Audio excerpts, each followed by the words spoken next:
5 अगस्त 2025 मध्य प्रदेश के मुख्यमंत्री डॉक्टर मोहन यादव की अध्यक्षता में मंगलवार को सुबह 9:30 पर विधानसभा परिसर में मंत्रिपरिषद की बैठक राष्ट्रगान के साथ आरंभ हुई।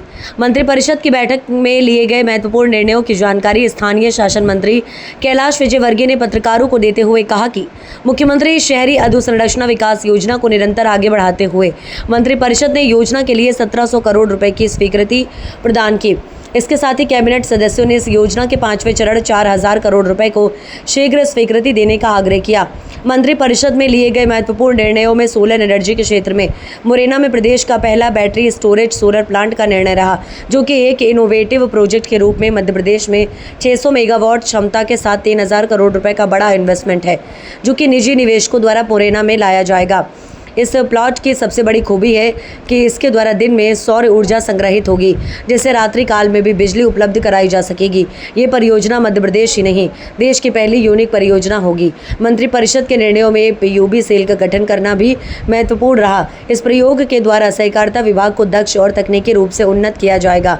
ये प्रयोग मध्य प्रदेश में पहली बार किया जा रहा है, जो सहकारिता कार्यप्रणाली को अधिक सशक्त बनाएगा। साथ ही कैबिनेट ने मध्य प्रदेश महानगर नियोजन योजना 2025 को पारित किया। योजना समिति के अध्यक्ष एवं स्वयं मुख्यमंत्री होंगे। साथ ही यूनिफाइड मेट्रोपॉलिटन ट्रांसपोर्ट अथॉरिटी के गठन का निर्णय भी महत्वपूर्ण रहा, जो राज्य में शहरी परिवहन को एकीकृत और सुलभ बनाएगा एवं स्मार्ट ऊर्जा, स्मार्ट ट्रांसपोर्ट और शहरी समावेशन को प्राथमिकता देने के उद्देश्य की ओर बड़ा संकेत है।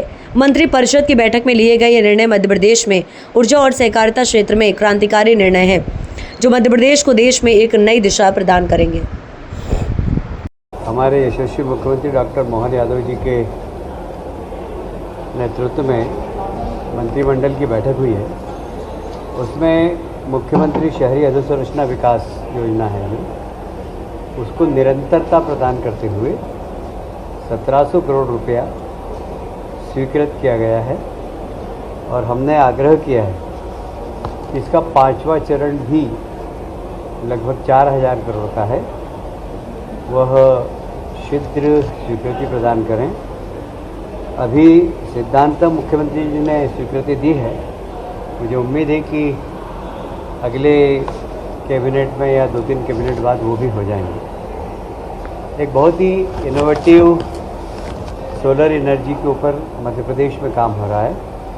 साधारणतः सोलर एनर्जी जब तक सूर्य की रोशनी मिलती है तब तक बिजली मिलती है, पर यह जो मुरैना के अंदर सोलर एनर्जी प्लांट लग रहा है, यह एनर्जी को सेव करने वाली बैटरी भी उसमें रहेगी। दिन में तो जो एनर्जी है वो सूर्य से प्राप्त करेंगे और बैटरी स्टोरेज, जो बची हुई बिजली वो बैटरी के अंदर स्टोर होगी और रात में भी ये बिजली प्रदान करेंगे। ये मध्य प्रदेश का पहला है और जहाँ तक मेरी जानकारी है कि देश का भी शायद ये पहला प्रोजेक्ट होगा जहाँ कोई सोलर प्रोजेक्ट 24 घंटे बिजली उपलब्ध कराए। ये लगभग 600 मेगावाट का है और इसमें लगभग 3000 करोड़ का इन्वेस्टमेंट है।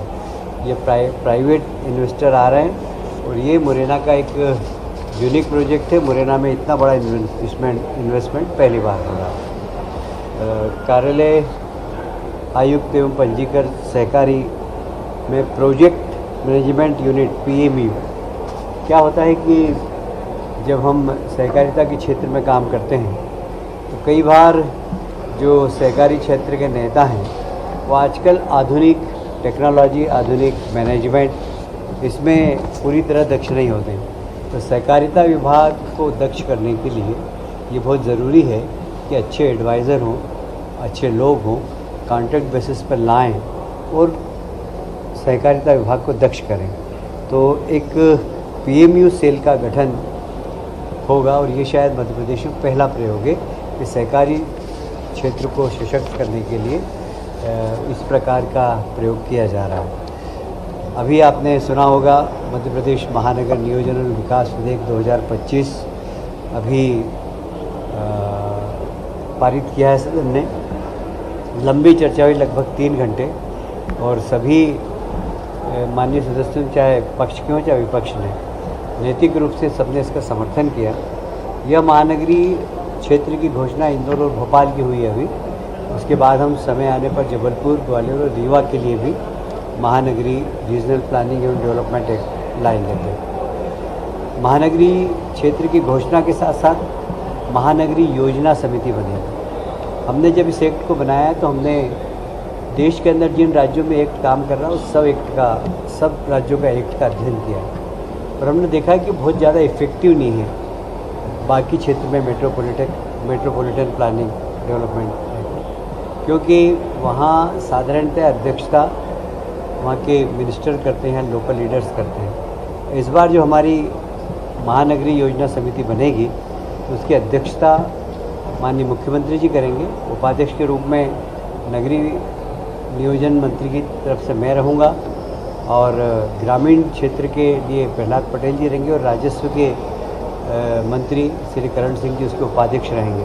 बाकी सभी जनप्रतिनिधि, चाहे महापौर हो, चाहे सांसद हो, चाहे विधायक महोदय हो, उसके सबके सदस्य रहेंगे और एक ये सबसे बड़ी कमेटी बनेगी जो कि योजना समिति में अपने सुझाव देगी। उसके बाद एक दूसरी यूनिट बनेगी जिसको हम कहेंगे महानगरीय क्षेत्र विकास प्राधिकरण। इसकी भी अध्यक्ष मुख्यमंत्री जी रहेंगे, उपाध्यक्ष वही तीनों रहेंगे, पर इसमें संख्या थोड़ी सी कम की है।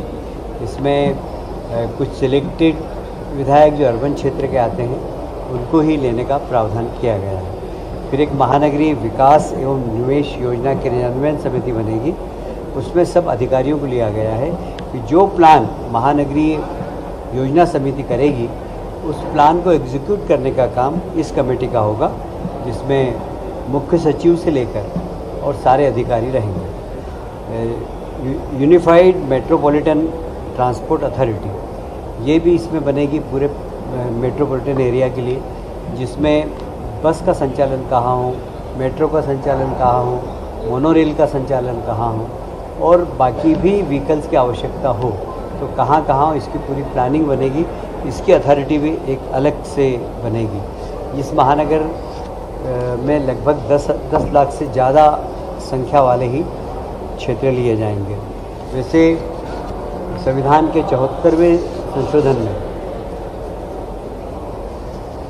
मेट्रोपॉलिटन रीजन प्लानिंग एवं डेवलपमेंट एक्ट का मार्गदर्शन दिया गया है और उसमें हर राज्य को इस प्रकार का एक मेट्रोपॉलिटन डेवलपमेंट प्लान बनाना चाहिए, क्योंकि हमारे देश के प्रधानमंत्री जी ने ये कहा है कि जब स्वतंत्रता के 100 वर्ष हो तो भारत बहुत ताकतवर है। और जब हम सांख्यिकी देखते हैं तो 2047 तक 100 वर्षों में हमारा अर्बनाइजेशन का क्षेत्र 50% हो जाएगा, मतलब 50% शहरी जनता हो जाएगी। उसकी प्लानिंग हम 25 साल पहले से करेंगे तो आने वाले समय में जो मेट्रो शहरों में जो तकलीफ़ है, जैसे कलकत्ता में न ट्रैफिक ठीक है, ना वहाँ पर ड्रेनेज सिस्टम ठीक है, वहाँ सड़क पे ड्रेनेज का पानी बहता है। ऐसे ही जितने भी महानगर हैं, चाहे मुंबई हो चाहे अन्य महानगर हो, अगर पहले से प्लानिंग नहीं हो तो इस प्रकार की अव्यवस्था होगी।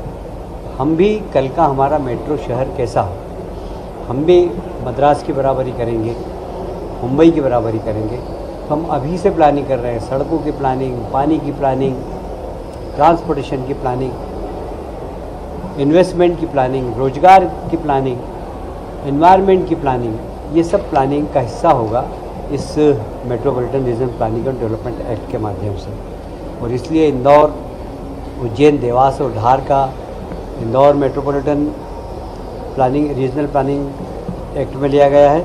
उसी प्रकार भोपाल, विदिशा, रायसेन और सीहोर तथा ब्यावरा का भी कुछ क्षेत्र, मतलब राजगढ़ जिला, दूसरा ये लिया गया है। कुल मिलाकर भविष्य में अर्बनाइजेशन कैसा हो इसकी न सिर्फ प्लानिंग होगी बल्कि अभी से जो काम करने लायक होंगे वो करना हम प्रारंभ कर देंगे। ये एक प्रकार का मध्य प्रदेश के विकास का डॉक्टर मोहन यादव जी के नेतृत्व में एक बहुत बड़ा एक्ट है और मुझे उम्मीद है कि इसके माध्यम से मध्य प्रदेश में शहरी क्षेत्र का प्लानिंग होगा, वहाँ रोजगार की व्यवस्था होगी, वहाँ पर पर्यावरण ठीक हो इसकी जिम्मेदारी इस कमेटी की होगी।